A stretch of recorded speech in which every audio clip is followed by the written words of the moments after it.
hello hi नमस्ते आउ केन्ता अछन समस्ते के गुली मारो आउ आमर पुन्ना जुहार के फेर घे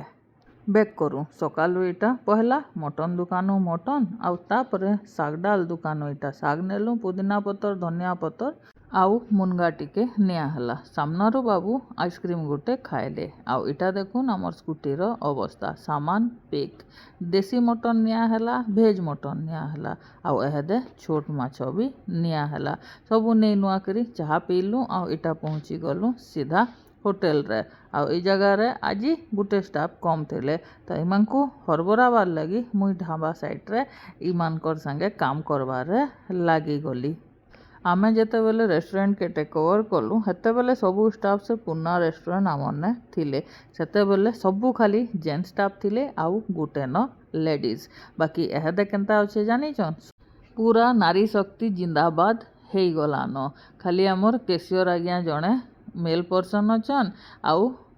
बाकी समस्ते लेडीज अछन आउ इथिरे भी एहदे बहुत भल काम चली जाउचे मुई जहाँ के फॉलो करूली माने जब रेस्टोरेंट खुलमी कि किचन खुलमी बोलिक जनकू जन फॉलो करूली ना कही नहीं पारा से बहुत बड़ सेलिब्रिटी आन तो तांकर इंटरव्यू रे से कही कि किचन टे करवार लगी पिला माने दरकार बड़ बड़ हांडी डेक्ची ऊंचाबार लगी पड़सी बाकी कहली परे नारी शक्ति जिंदाबाद आ हेटा सत सबू जिनिस हो जाऊे अच्छा अच्छा हांडी 100-150 अप टू 200 लोकर रंधा भी रांधि दौचन इ जगह रे गाजर एआई मते इटा ठिया उठिक देखुला आर इमानकर कटा चुपा तो कस्टमर आबार तक भी नि सरे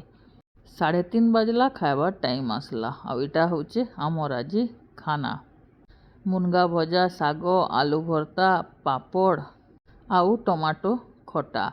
दही पखालटा तो जनता हेतीसी जे काଣା बतामी जन माने खाइचन से माने ही